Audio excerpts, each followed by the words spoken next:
नमस्कार दोस्तों, स्वागत है आपका इस रोमांचक सफर में जहां हम एक साथ डुबकी लगाएंगे ज्ञान और गौरव के महासागर में। जी हां, आज हम बात करने जा रहे हैं हमारे प्यारे भारत के बारे में, जिसकी मिट्टी में शौर्य और संस्कृति के बीज बोए गए हैं। तैयार हो जाइए जानने के लिए भारत के 10 अद्भुत तथ्य जो आपको न सिर्फ चौंकाएंगे बल्कि एक भारतीय होने पर गर्व भी महसूस कराएंगे।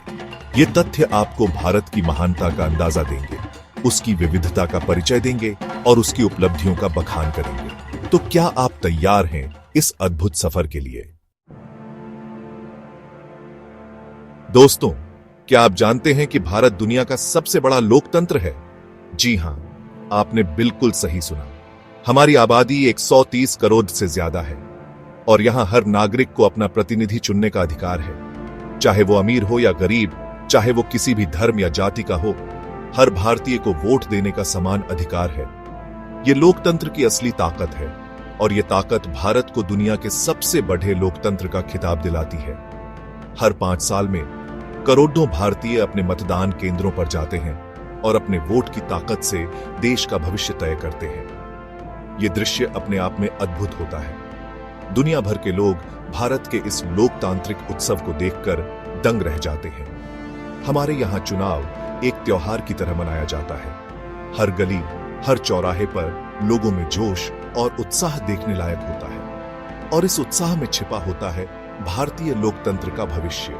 तो दोस्तों, अगली बार जब आप वोट देने जाएं, तो याद रखिएगा कि आप सिर्फ वोट ही नहीं दे रहे हैं, बल्कि दुनिया के सबसे बड़े लोकतंत्र की नियति लिख रहे हैं। दोस्तों, भारत की धरती सिर्फ धरती नहीं है, ये इतिहास का एक ऐसा पन्ना है जिस पर हजारों सालों की कहानियां लिखी हैं। जी हां, भारत विश्व की सबसे प्राचीन सभ्यताओं में से एक है। सिंधु घाटी सभ्यता का नाम तो आपने सुना ही होगा। ये सभ्यता अपने समय की सबसे उन्नत सभ्यताओं में से एक थी। मोहनजोदड़ो और हड्डेहप्पा जैसे नगर इस सभ्यता की शान थे, जहां नगर नियोजन और वास्तुकला अपने शिखर पर थी। लेकिन सिर्फ सिंधु घाटी सभ्यता ही नहीं, भारत में और भी कई प्राचीन सभ्यताएं फली फूली हैं। वेदों की रचना यहीं हुई, रामायण और महाभारत जैसे महाकाव्यों का जन्म यहीं हुआ। ये सारी बातें साबित करती हैं कि भारत की जड़ें कितनी गहरी हैं, कितनी प्राचीन हैं।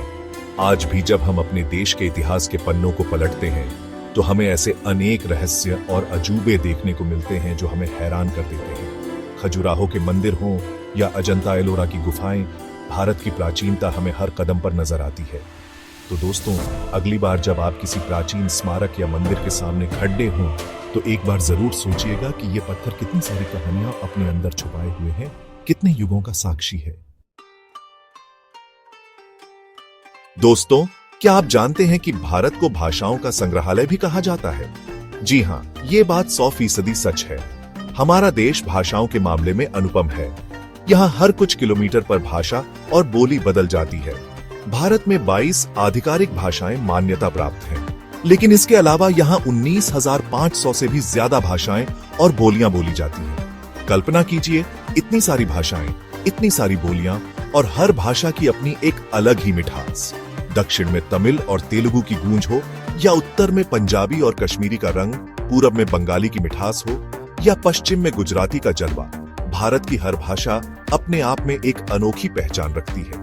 ये भाषाएं सिर्फ बातचीत का जरिया ही नहीं है, बल्कि ये तो हमारी संस्कृति, हमारी परंपरा, हमारी विरासत की अमानत है। इन भाषाओं में हमारे पूर्वजों के ज्ञान और अनुभव का खजाना छिपा है। तो दोस्तों, आइए मिलकर इस भाषाई विविधता का सम्मान करें, इसका जश्न मनाएं और अपनी आने वाली पीढ़ियों को भी इस अनमोल विरासत से अवगत कराएं। चैप्टर 4। दोस्तों, शतरंज का नाम तो आपने सुना ही होगा। यह खेल सिर्फ एक खेल नहीं है, यह तो बुद्धि और रणनीति का परीक्षण है। और क्या आप जानते हैं कि इस अद्भुत खेल का जन्म हमारे ही देश भारत में हुआ था?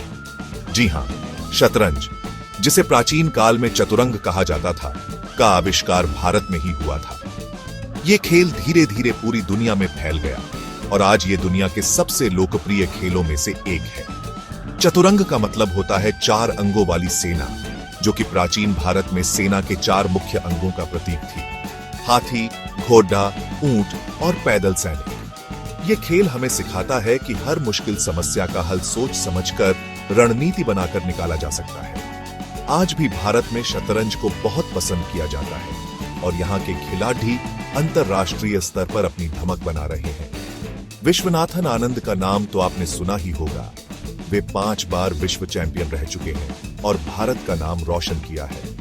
तो दोस्तों, अगली बार जब भी आप शतरंज खेलें तो याद रखिएगा कि आप भारत की एक अनमोल विरासत का हिस्सा बन रहे हैं। चैप्टर 5। दोस्तों, अंतरिक्ष की दुनिया हमेशा से ही इंसान को अपनी ओर आकर्षित करती रही है और इस दौड़ में भारत भी पीछे नहीं है। जी हां, हमारा देश अंतरिक्ष विज्ञान के क्षेत्र में भी अपनी धमक बना चुका है। साल 2014 में भारत ने मंगलयान मिशन के जरिए इतिहास रच दिया। भारत पहली ही कोशिश में मंगल ग्रह पर पहुंचने वाला पहला देश बन गया। यह भारतीय वैज्ञानिकों की मेहनत और लगन का ही नतीजा था। मंगलयान मिशन ने सिर्फ भारत का ही नहीं बल्कि पूरी दुनिया का ध्यान अपनी ओर खींचा। इस मिशन ने साबित कर दिया कि भारत अब अंतरिक्ष विज्ञान के क्षेत्र में भी एक बड़ी शक्ति बन चुका है। लेकिन दोस्तों, ये तो सिर्फ शुरुआत है। भारत के अंतरिक्ष कार्यक्रम के लिए आगे और भी बड़े लक्ष्य तय किए गए हैं। चंद्रयान, आदित्य जैसे मिशन भारत को अंतरिक्ष अनुसंधान के क्षेत्र में और भी ऊंची उड़ान देने वाले हैं। तो दोस्तों, गर्व की बात है कि हम ऐसे देश के नागरिक हैं जो अंतरिक्ष में भी अपनी धमक बना रहा है। आने वाले समय में भारत अंतरिक्ष विज्ञान के क्षेत्र में और भी नए नए कीर्तिमान स्थापित करेगा, इसमें कोई दो राय नहीं है। चैप्टर 6। दोस्तों, हिमालय की ऊंची चोटियों की खूबसूरती के चर्चे तो आपने जरूर सुने होंगे, लेकिन क्या आप जानते हैं कि इन चोटियों के बीच छिपा है दुनिया का सबसे ऊंचा युद्ध क्षेत्र? जी हां, मैं बात कर रहा हूं सियाचिन ग्लेशियर की, जो कि भारत में स्थित है। समुद्र तल से लगभग 18,875 फीट की ऊंचाई पर स्थित यह ग्लेशियर दुनिया का सबसे ऊंचा और सबसे ठंडा युद्ध क्षेत्र है। यहां का तापमान -60 डिग्री सेल्सियस तक पहुंच जाता है और ऑक्सीजन की कमी के कारण यहां सांस लेना भी मुश्किल हो जाता है। ऐसे कठिन हालातों में भी भारतीय सैनिक दिन रात अपनी ड्यूटी निभाते हैं और देश की रक्षा करते हैं। सियाचिन ग्लेशियर पर तैनात रहना किसी चुनौती से कम नहीं है। यहाँ सैनिकों को बर्फीले तूफानों, हिमस्खलन और ऊंचाई से होने वाली बीमारियों का सामना करना पीड़िता है। लेकिन इन सब मुश्किलों के बावजूद हमारे वीर जवानों का हौसला बुलंद रहता है।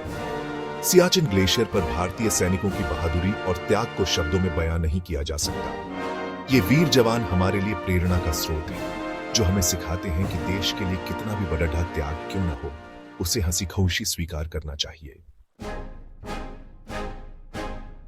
दोस्तों, आज की दौड़रच भाग भरी जिंदगी में स्वास्थ्य का ख्याल रखना बहुत जरूरी है और स्वास्थ्य के लिए योग से बेहतर और क्या हो सकता है।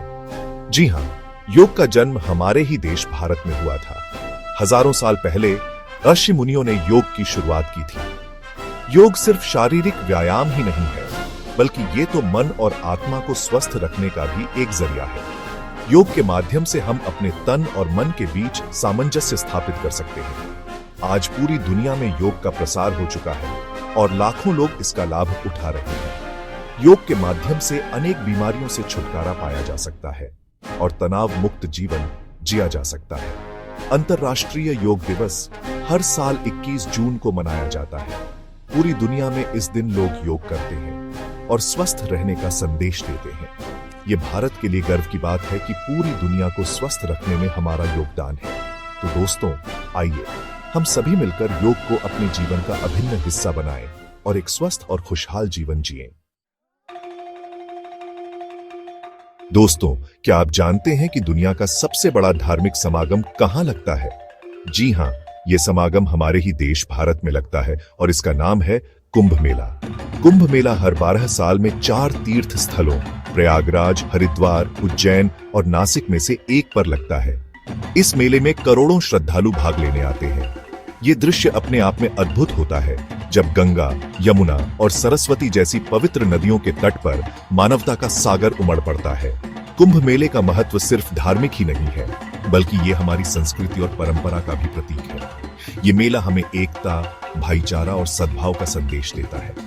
यहाँ अमीर गरीब, ऊंच नीच का भेदभाव मिट जाता है और सभी एक दूसरे के साथ मिलकर इस पावन अवसर का हिस्सा बनते हैं। कुंभ मेले को अंतरिक्ष से भी देखा जा सकता है। जी हाँ, ये बात सच है। जब करोड़ों लोग एक साथ इकट्ठा होते हैं तो ये दृश्य अंतरिक्ष से भी साफ दिखाई देता है।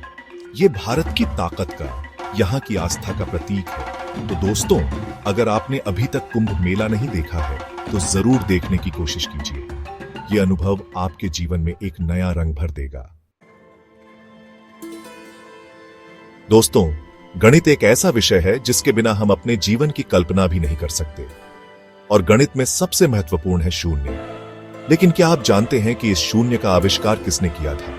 जी हां, शून्य का आविष्कार भारतीय गणितज्ञ आर्यभट्ट ने किया था। आर्यभट्ट ने ही सबसे पहले दुनिया को शून्य के महत्व से अवगत कराया। उनके इस आविष्कार ने गणित की दुनिया में क्रांति ला दी। शून्य के आविष्कार ने गणित को और भी आसान बना दिया। इसके बाद ही बीजगणित और त्रिकोणमिति जैसे नए नए विषयों का विकास संभव हो सका। आज हम जो भी गणित पढ़ते हैं उसकी नींव में शून्य का ही योगदान है। आर्यभट्ट के अलावा भारत ने दुनिया को और भी कई महान गणितज्ञ दिए हैं, जैसे कि भास्कराचार्य, ब्रह्मगुप्त आदि। इन सभी गणितज्ञों ने अपने ज्ञान से पूरी दुनिया को प्रभावित किया है। तो दोस्तों, अगली बार जब भी आप शून्य का इस्तेमाल करें तो याद रखिएगा कि यह भारत की एक अनमोल देन है पूरी दुनिया को। दोस्तों, भारत एक विशाल देश है और इस विशाल देश को जोड़ने का काम करता है यहाँ का रेलवे नेटवर्क। जी हां, भारत में एशिया का सबसे बड़ा रेलवे नेटवर्क है जो रोजाना करोड़ों यात्रियों को एक स्थान से दूसरे स्थान तक पहुंचाता है। कश्मीर से कन्याकुमारी तक और गुजरात से अरुणाचल प्रदेश तक भारतीय रेल देश के कोने कोने को जोड़ती है। यह सिर्फ एक परिवहन व्यवस्था ही नहीं है, बल्कि ये तो भारत की जीवन रेखा है। हर दिन लाखों लोग काम पर जाने, अपने घरों को वापस लौटने, रिश्तेदारों से मिलने के लिए रेल का सहारा लेते हैं। भारतीय रेल ने देश के आर्थिक और सामाजिक विकास में भी महत्वपूर्ण योगदान दिया है। भारतीय रेलवे के पास दुनिया के सबसे ऊंचे रेलवे पुल और सबसे लंबी रेलवे सुरंग होने का भी गौरव प्राप्त है। यह भारतीय इंजीनियरिंग का एक उत्कृष्ट नमूना है। तो दोस्तों, अगली बार जब भी आप रेल से सफर करें तो इस विशाल रेलवे नेटवर्क के पीछे छिपी मेहनत और लगन को जरूर याद रखिएगा। तो दोस्तों, ये थे भारत के 10 अद्भुत तथ्य। उम्मीद है कि आपको ये जानकारियां पसंद आई होंगी और आपको भारत पर गर्व महसूस हुआ होगा। हमारा देश वाकई ही अद्भुत है, जहां प्राचीनता का मिलन आधुनिकता से होता है, जहां विविधता में एकता दिखाई देती है और जहां हर क्षेत्र में कुछ न कुछ विशेष है। अगर आपको ये वीडियो पसंद आया हो तो लाइक और सब्सक्राइब करना न भूलें। ऐसे ही और रोमांचक वीडियो के लिए जुड़े रहिए हमारे साथ। धन्यवाद।